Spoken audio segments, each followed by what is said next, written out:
James Barton served in the U.S. Navy during World War II. He spent most of his time in the Navy aboard the USS Sangamon as the ship's barber.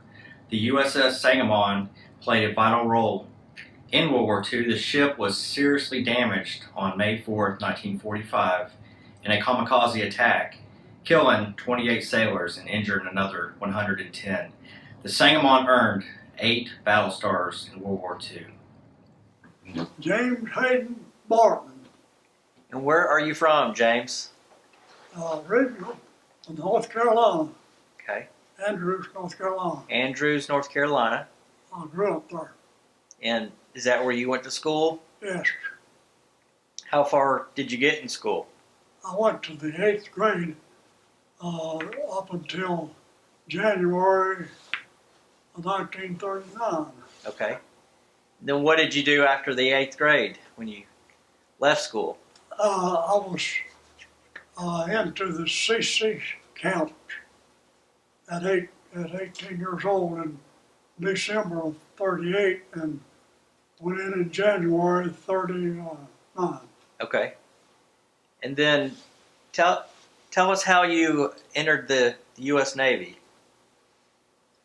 I left my work. They laid me off in Gastonia, North Carolina, called me, and I went to Andrews and couldn't get a job at Fontana, so I went back to Raleigh, North Carolina, and volunteered for the Navy.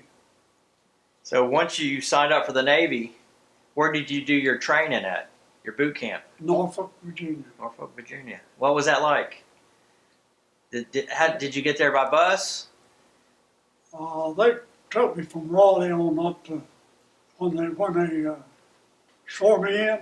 They took me from Raleigh on to Norfolk, Okay. And what? Go ahead. and it was a quick drill. We drilled for about two weeks, I guess. And this was back in 1942, is when you entered the Navy. Yes, January 1942. Okay. And then what? After you finished your boot camp in Norfolk, where did they send you? They sent me to went out to wait on the Charger. The USS Charger. Went to the Charger from where they had me waiting on the Charger. Okay. And was that the first ship that you were on? Yes, sir. And what was your job on the ship? I was just an apprentice seaman on the Charger. Okay. And what was life like on the USS Charger? Miserable. Why? Well, I like to got killed by being a spectator. I was up on the catwalk, and all them planes was crashing like I told you yesterday. The ship was not worthy to be a training pilot, and I was standing looking over the flight deck, and here come one in, and he caught the barrier wire with the tail, and the thing broke, and I ducked down this. They had this shield of a big, pretty good size shield, steel. I ducked down, and that cable wire wrapped around that thing, and it missed me. Wow. Wondered it hadn't killed me. If it hit me, it probably would have. Did anyone get killed in that incident? What's what? Did anybody get killed in that incident? No, not Yeah. not when that wire broke. Somehow or other, he got on off the ship or something. Because the Charger didn't have ships spotted on the front of the ship like the Sangamon. We had ships spotted on the front of it. Okay, so you were on the Charger, and then how long were you on the Charger? Well, I don't know exactly because my memory is picking up dates. I can't get them too well, but I must have been on the Charger about a month or two, Okay, maybe something like that. and then you went to another ship. No. No? I went to wait on the Sangamon. The USS Sangamon. I went to wait on it. We went to some quarters. We slept in these swinging hammocks until the Sangamon was ready to be for us to go aboard. Okay. Was it being built? Uh, It was being built, the Sangamon? no, it was ready to be commissioned. Oh, being commissioned. Okay. Yeah. So once you got aboard the Sangamon, what was your job on that ship? When I went aboard the Sangamon, I struck for barber, Okay. and they put 2 chairs in the barber shop, and I started working, and they had the guy come there to help me set up tools and everything. Yeah. And, So you were the ship's barber. well, I went in for the ship's barber then and Okay, good. started cutting hair. What was that? What was that experience like? And What was that like? It was like something that I don't want to talk about because I've got an illusion about that too. What Okay. happened when I was cutting hair? Okay. President come aboard and commissioned the ship, and I'm not going to tell you anything else about him. Okay. So you spent most of your career on the Sangamon, the USS Sangamon. Well, no, we're not. Well, I guess it was most of 2 years on the Sangamon from when it was commissioned until February of 1945 when I missed the ship. Okay, but prior to that, the ship was in a lot of battles, Oh yeah, it's out in the world, it's the battles. and you had a battle stations position of what? Battle station. Yeah. Well, the first battle station I had was in the bottom of the ship in the bilges where they had the bombs stored, and we sent the bombs up and then I wasn't there long until my officer got me out of there, and I don't exactly know, but it's a little while after that, after these 2 planes, Zeros were shot down. And Okay. after shot them down, they gave me a test for how well I could see, and my vision was 20/20. So the captain on the ship put me on the bow of the ship with the binoculars and the headphones to identify planes in 15-degree radius, So, and ships or anything else that might come into my section. so the ship had a kamikaze attack. Oh yes, they had one that it didn't. The first kamikaze it didn't exactly hit the ship. Well, I don't know if I explained it. Anyway, we had cable wire stretched from turret to turret on the catwalk, and they sounded general quarters, and I took off to my battle station, and I had to climb a ladder. I wasn't far from my battle station up on where I was lookout, and there wasn't but one guy up there there's 3 20 millimeters, just one guy there and me. And he got a magazine and put it on that 20 millimeter. And all of a sudden I got word from headquarters straight overhead. I look up there and here come kamikaze down. He was way up about 10,000 feet or more. And that gunner that was on that 20 millimeter swung that thing down and elevated it up. And he said, I can't reach the trigger. So I reached over and pulled the trigger. And that kamikaze was hit. It come down, pictures of it where it was burning. And it hit the side of the ship like it cut the wing of that plane off. That cable did. Hit the side of the ship and knocked a hole in they saw the ship it's there in that paper that was about a 6 foot something down pretty close to the main deck. And the people, the guys that was welded back together. And we were safe then. And that, So you shot the plane down? no, You shot it down? no, I didn't shoot the plane down. Oh. It was coming down, and it was on its own coming down. But you hit it? Somebody hit it, I don't know who did. Okay. I wasn't shooting. The guy that was on it was supposed to be shooting the gun. Was when he swung it down, he said, "I can't reach the trigger." So I just told him to pull the trigger.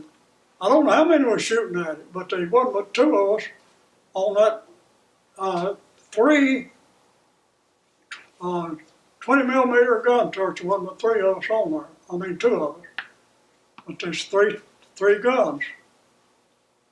And I wouldn't say that I hit it, but I sure pulled the trigger. And the plane did come down?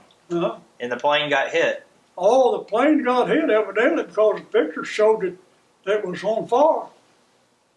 And the ship, the friend of mine was on the helm, and he was give a hard turn this way, and that caused the kamikaze to not to hit right in before our station. Wow. I can't think of his name right now, But he saved your life.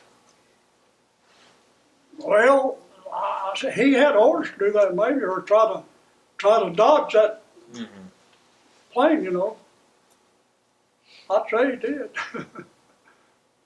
He saved all of our lives. Me and the other guy that was. So the ship was partially hit, right? It knocked a hole in the side there where it, and pieces of that thing went all over the place. I got some little pieces for souvenir, and they disappeared. So what happened to the ship after that? Did y'all have to go back in for repairs? After the ship, no, they repaired that. The crew, the welders, put a steel on that and welded it back. Okay. They just ballast the ship a little bit this way so it wouldn't take on more water. I know a whole lot more than I thought I did about that. What else do you remember about your ship? What else do you remember about your ship, the Sangamon? All kinds of things about putting down smoke screens over there, and Ulithia, I believe. I don't remember the name at all. And we anchored in there, and the Japanese come a bumping the island there, and they put down smoke screens to hide the Sangamon from these Japanese, and we got out of there safe without being hit. They couldn't see us. So they was going to the beach anyway after ammunition, things that carried ammunition. I remember a whole lot of things about them battles.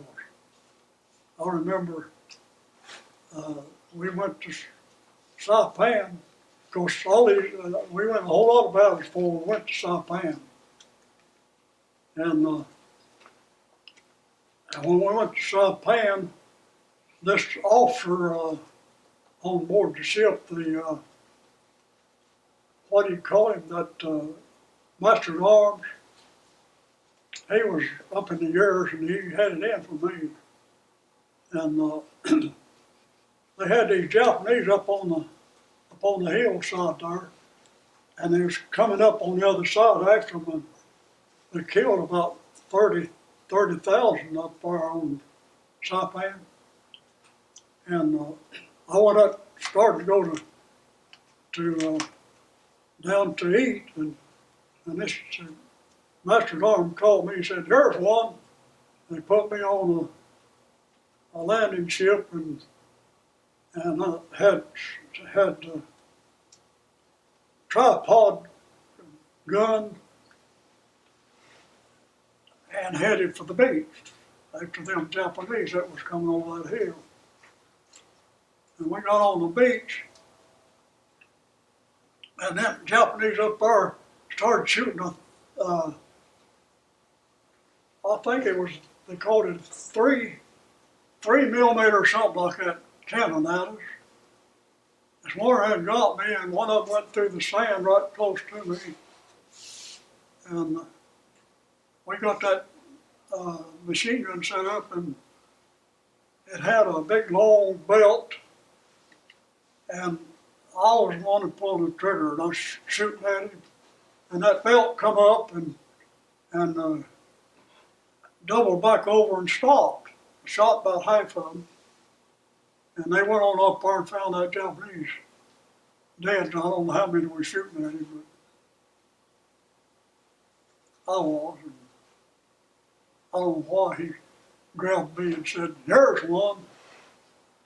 Get over there and land on the beach." Mm-hmm. And we didn't stay there but just a little bit and went back to ship because it's all over in just a few minutes.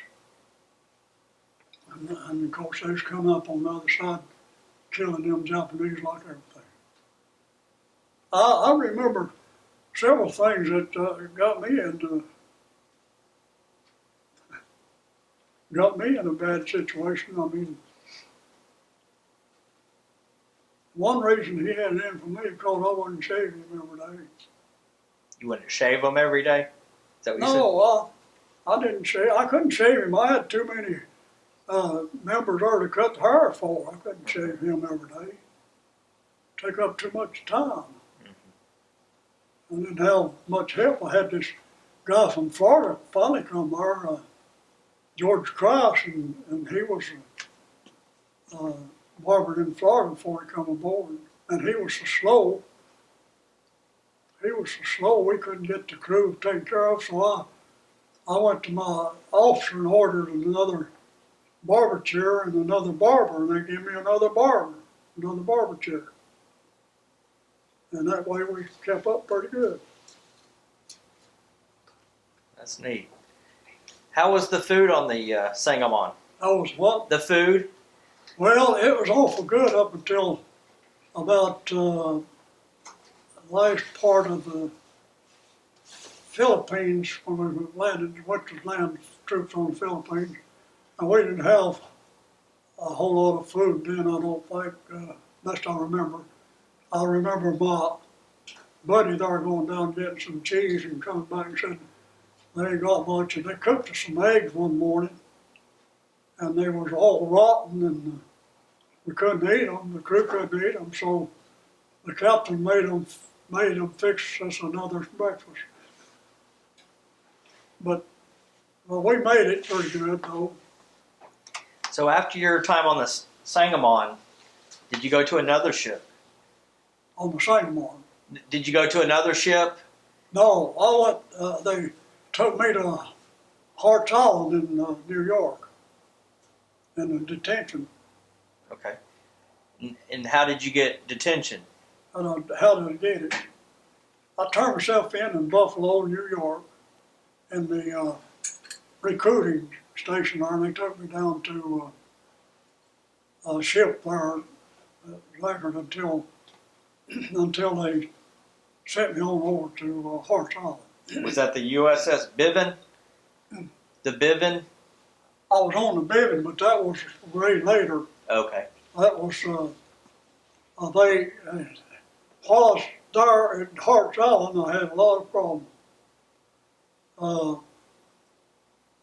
We was in awful shape. When we went to chow, we had to stand in line, and we didn't dare stand in line without looking back behind us. What? So tell me about the USS Bivin. The baby. Yes. Well, see, I was assigned to the USS,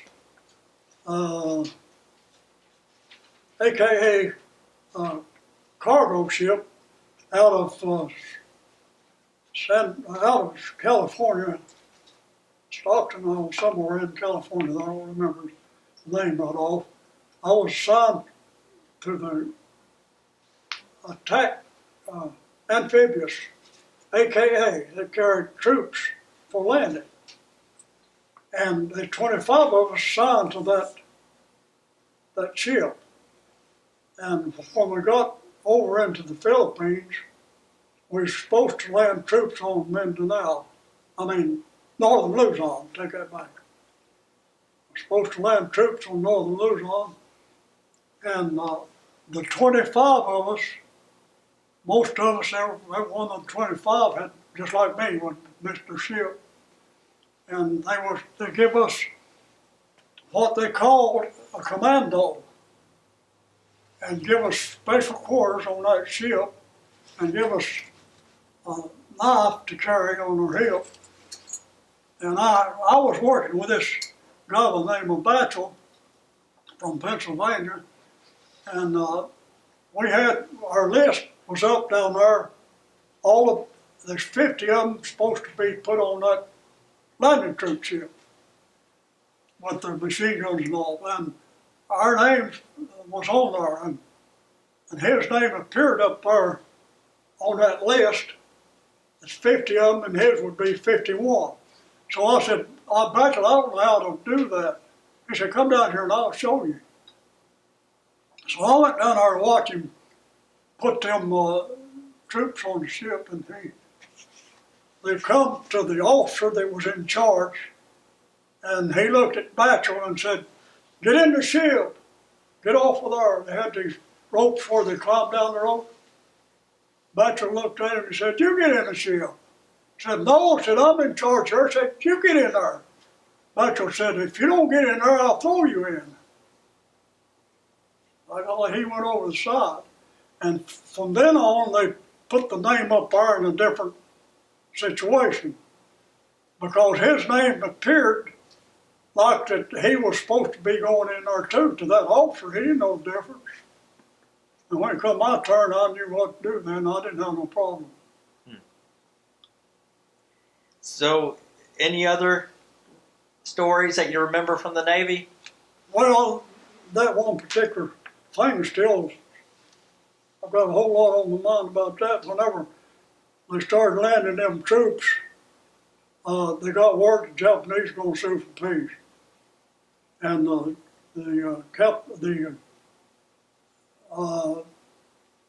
preacher on the said, let's have prayer. So there's a bunch of us standing around out there when it happened.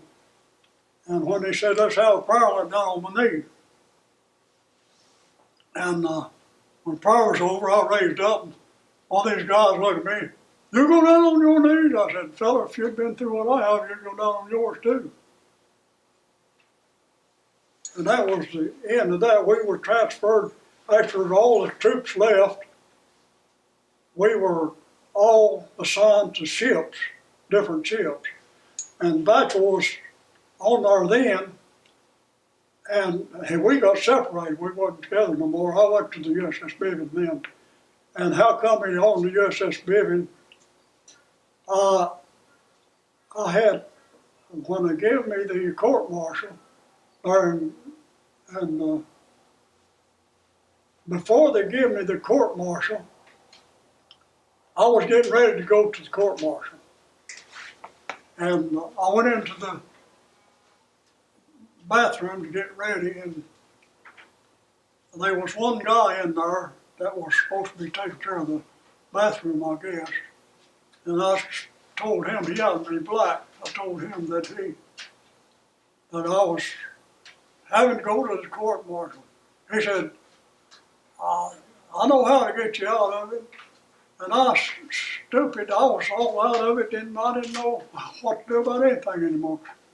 I held out my hands like that, and darn if he didn't cut an artery right there with a razor, one of these blades out of a razor. And I seen what he was going to do, and he's going to try to cut this other, and I jerked loose. And he missed this one. And they took me up there and stretchered that up and said, Well, finish it up, but the devil, I didn't even do it. I didn't try to kill myself. Huh. And then they, at the court martial, they give me 3 months in detention and 1 year to serve in the Navy. And then long in July, I believe, I don't know exactly, I can't get dates.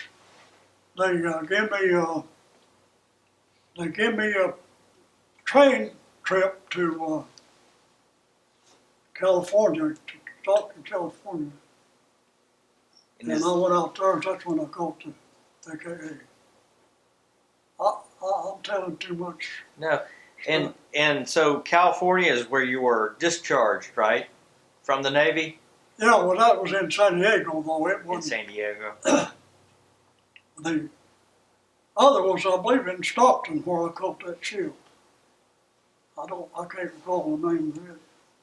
But when I went to be discharged, they said, "You're disabled, we can't give you a discharge." And I said, "Well, can you give me a letter where that I can get into Veterans Hospital in case something happens?" I said, "Yeah, we can do that and let you out." So I had plenty of trouble after I got out, too. I went to hospital and hospital and hospital, over and over and over. Minor operations, one after another. Wow. Well, we're really proud of your service. Yeah, well, I ain't so proud of it when I missed the ship. Well, That's one reason I had that hallucination. things happen. Huh? Things happen. But today you're 94 years old. Is that correct? Not today, I'm 94 and 11 months. Okay, so you're almost 95 years old. Yeah, it's been 1 month from the 11th, which is tomorrow, ain't it? So what does it feel like at the age of 94 to be a veteran of World War II? To be a veteran. Yeah.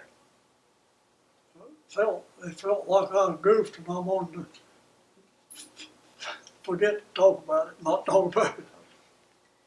But you have a hat that you wear with the ship on it, right? The USS Sangamon. You have a ball cap, What kind of cap? a hat with the ship's name on it. I've seen you wear Oh, it. yeah, I didn't wear it today. Yeah, that's okay. But you have people thank you for your service. Oh, yeah. Yeah. How does that make you feel? Oh, that makes me feel fine. What service I give, and like I said, I'm reluctant to talk about some of it.